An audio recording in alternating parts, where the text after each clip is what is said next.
estudantes, tudo bem com vocês? Não sei vocês, mas eu já estava morrendo de saudades das nossas aulas. Meu nome é Laura e sou professora de História. E na nossa aula de hoje, do Dever em Casa na TV, vamos conhecer um pouquinho mais sobre o apogeu do Segundo Reinado. Para que vocês, estudantes e professores da rede, possam se organizar, essa é uma aula do 8º ano dos anos finais.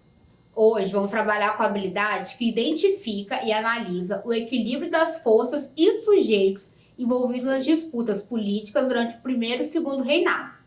E o nosso objetivo é analisar e compreender o processo de consolidação e apogeu do segundo reinado brasileiro.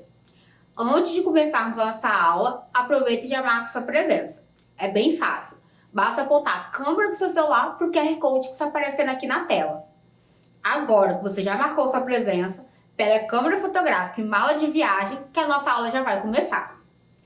Desde a abdicação do trono brasileiro por Dom Pedro I em 1831, o país passou a ser governado por regentes, pois, segundo a Constituição de 1824, o príncipe Pedro de Alcântara só poderia assumir o trono quando completasse 18 anos. Durante o chamado período regencial, conservadores e liberais alternaram no poder, ora numa regência trina, ora numa regência una. E a instabilidade desse período foi tamanha que diversos movimentos separatistas começaram a explodir dentro do país, dando início às revoltas regenciais. Até que, em 1840, quando o príncipe possuía apenas 15 anos, foi dado o golpe da maioridade, que antecipou a chegada de Pedro II ao trono, dando início ao segundo reinado brasileiro. E Dom Pedro II assumiu um trono cheio de problemas. Isso porque nem todas as revoltas regenciais haviam sido controladas. Restava ao imperador exercer sua autoridade máxima para pôr fim a esses conflitos. É o caso da Farroupilha, que durou de 1835 a 1845 e teve seu fim após um acordo entre os líderes do movimento e o governo brasileiro, em que as terras que foram tomadas pelo governo brasileiro foram devolvidas e o exército rebelde passou a integrar o exército nacional, colocando um fim no maior conflito regencial. Esse período do segundo reinado, que foi de 1840 a 1835, foi conhecido pela instabilidade que ainda pairava no país. Uma vez sendo resolvidas as questões sociais, era a vez do imperador colocar o seu foco na questão política do país. E começava então o parlamentarismo às avessas. Você sabe como funciona o parlamentarismo? Calma que eu te explico. O parlamentarismo é o sistema de governo democrático. Nele, o povo elege os políticos que irão fazer parte do parlamento. Daqui de dentro do parlamento irá sair o nome para o primeiro-ministro. E é o primeiro-ministro que governa o país. Em alguns casos, como na Inglaterra, o parlamentarismo é unido à monarquia. E existe um chefe de Estado e um chefe de governo. A Rainha Elizabeth, por exemplo, ela possui o papel de chefe de Estado, sendo uma figura simbólica. Já o primeiro-ministro é o chefe de governo, que governa e toma as medidas naquela nação. Aqui, o rei reina, mas não governa. Agora que a gente viu como funciona o parlamentarismo, a gente vai dar uma olhada no parlamentarismo às avessas, que foi praticado por Dom Pedro II. Aqui, quem escolhia o primeiro-ministro era o imperador. O primeiro-ministro, por sua vez, que escolhia o parlamento. E nem pense em ter espaço para participação popular.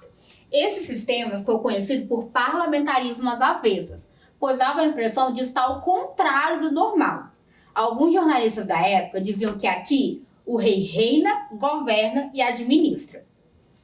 Foi esse sistema utilizado por Pedro II que garantiu a alternância entre liberais e conservadores no poder durante os 49 anos de seu governo. E essa alternância era tão constante que ocorria a troca de primeiro-ministro a mais ou menos cada 15 meses, chegando a ser cerca de 36 ministros durante todo o segundo reinado.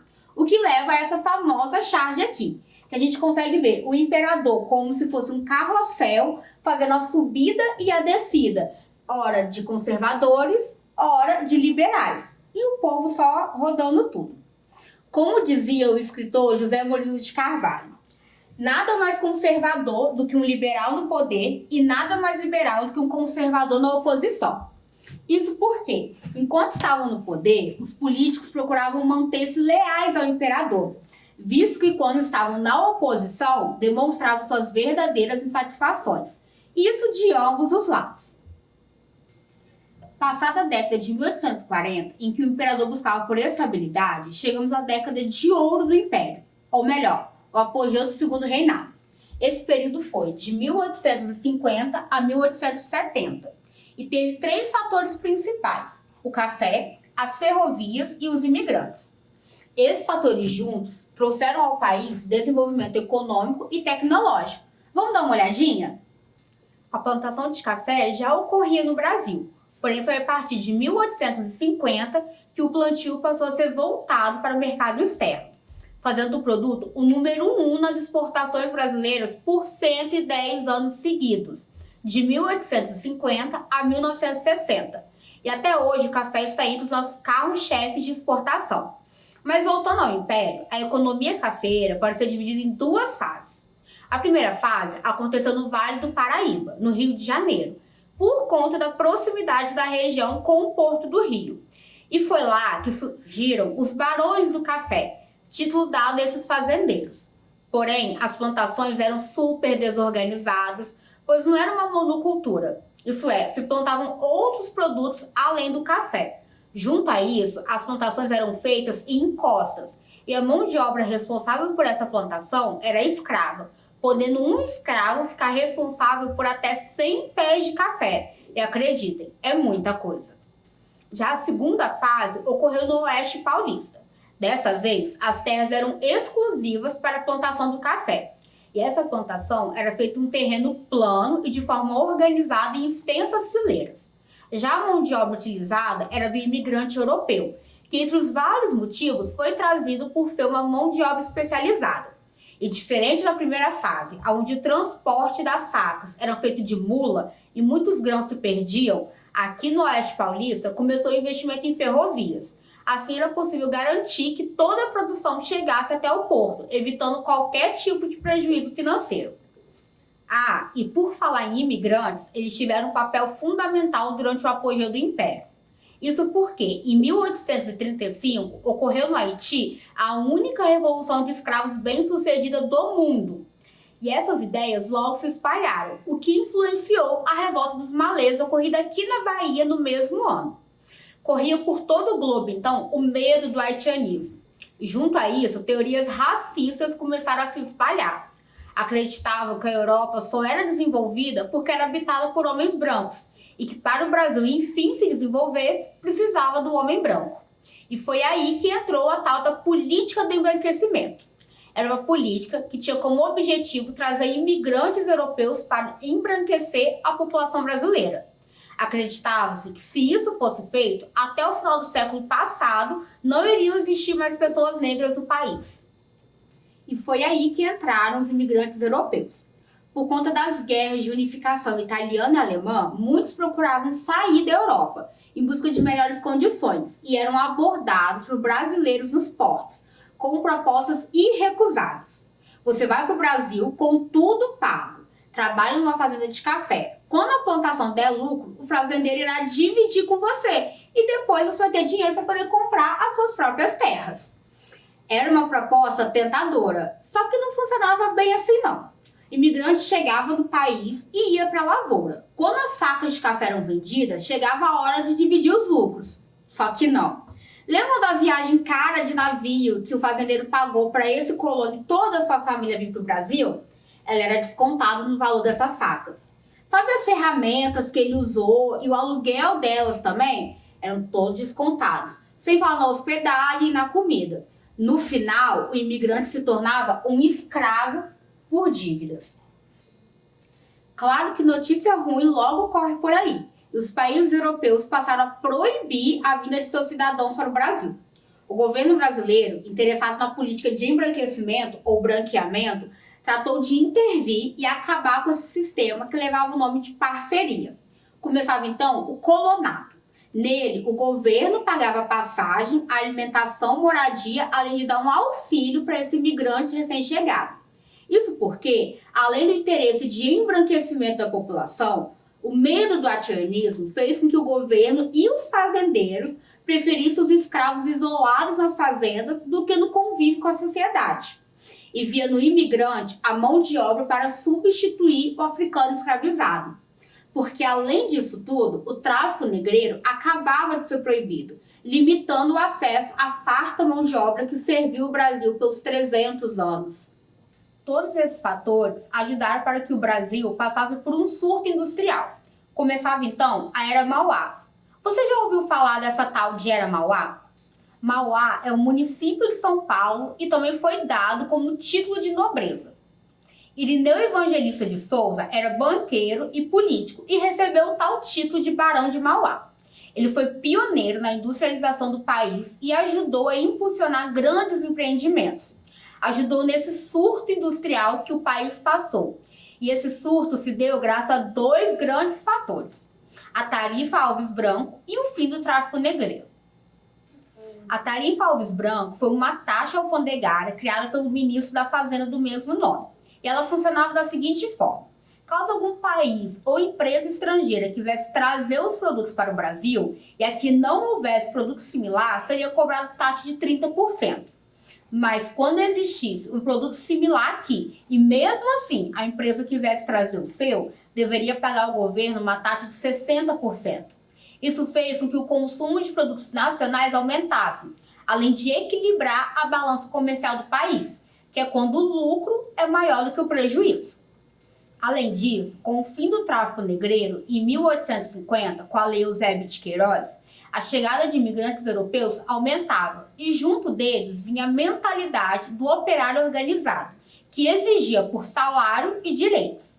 E quanto mais trabalhadores e salários dentro do país, mais dinheiro para ser gasto. Isso impulsionava a economia nacional e gerava desenvolvimento por todo o país, como, por exemplo, a implantação de iluminação a gás, a construção de ferrovias, além da instalação de um telégrafo, que era uma espécie de telefone que ligava o Rio de Janeiro até a Europa. Agora, eu quero ver quem está prestando atenção na nossa aula. Nosso quiz de história de hoje serão 3 perguntinhas de múltipla escolha. Eu quero ver quem vai gabaritar o nosso quiz. Mas antes de começarmos, quem ainda não marcou a presença na aula, não deixa para depois. Basta apontar a câmera do seu celular para o QR Code que está aparecendo aqui na tela. Vamos lá? Questão 1. Em qual tipo de governo pode ser atribuída a frase "o rei reina, mas não governa"?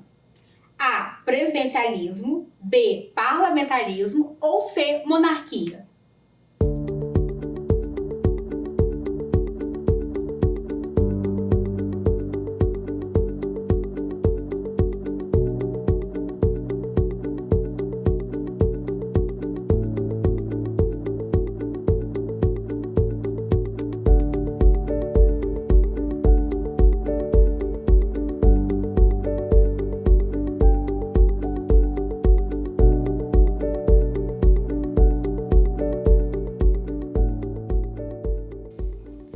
Questão B, parlamentarismo.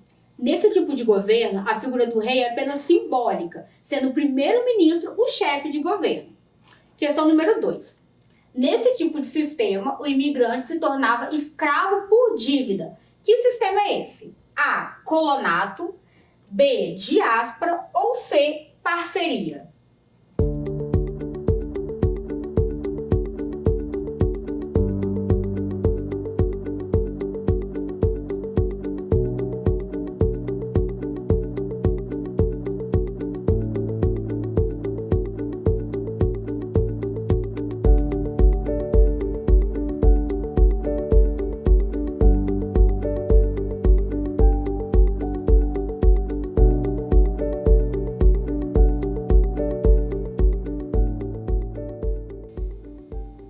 É a letra C, sistema de parceria. Nesse sistema, o imigrante era iludido com a promessa de dinheiro e terras, porém adquiriu uma dívida impagável com o fazendeiro e passa a ser refém do mesmo. Questão 3. Ele foi um dos responsáveis por impulsionar o surto e desenvolvimento industrial no Brasil durante o Segundo Reinado. A. Barão de Mauá. B. Dom Pedro II. Ou C. Manuel Alves Branco.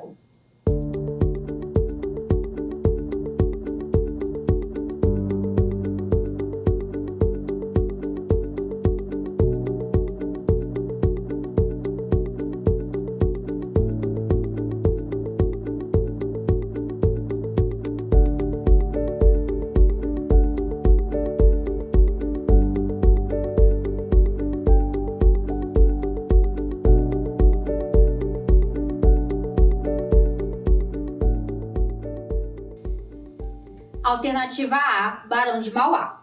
Ele era um grande banqueiro e político e acreditava que o desenvolvimento do país só aconteceria após o desenvolvimento industrial e por isso passou a investir e incentivar o mesmo. Nossa, hoje a gente viu bastante coisa, não é? Que tal a gente dar uma relembrada? Vimos como foi feito o golpe da maioridade que coroou Pedro II, imperador do Brasil, e que após a sua coroação, o foco era acabar com a estabilidade política e social. Dom Pedro fez isso de duas formas, acabando com o último foco de revoltas regenciais no Império e implementando o parlamentarismo às avessas, onde ele fazia um rodízio entre liberais e conservadores na cadeira de primeiro-ministro. Além disso, vimos que o café, os imigrantes e as ferrovias foram a peça-chave para o apogeu do Segundo Reinado, que durou entre 1850 a 1870, e trouxe figuras como o Barão de Mauá, um poderoso banqueiro que ajudou a incentivar a industrialização do país. Agora é com vocês. Vimos que durante o Segundo Reinado, muitos imigrantes europeus vieram para o Brasil, e sabemos também que muitos deles escolheram o Espírito Santo como lar. Pesquisem qual a nacionalidade dos imigrantes que habitavam a região onde você vive hoje. Depois, para compartilhar com a gente, basta apontar a câmera do seu celular para esses QR Codes que estão aparecendo aqui na tela, que vocês serão redirecionados ou para o nosso WhatsApp ou para o nosso Instagram. Espero vocês lá, hein? Ufa, vimos bastante coisa hoje. Espero que vocês tenham gostado de viajar comigo através do apogeu do Segundo Reinado. Lembre-se, mesmo distantes, estamos juntos. Nos vemos na próxima aula. Até lá!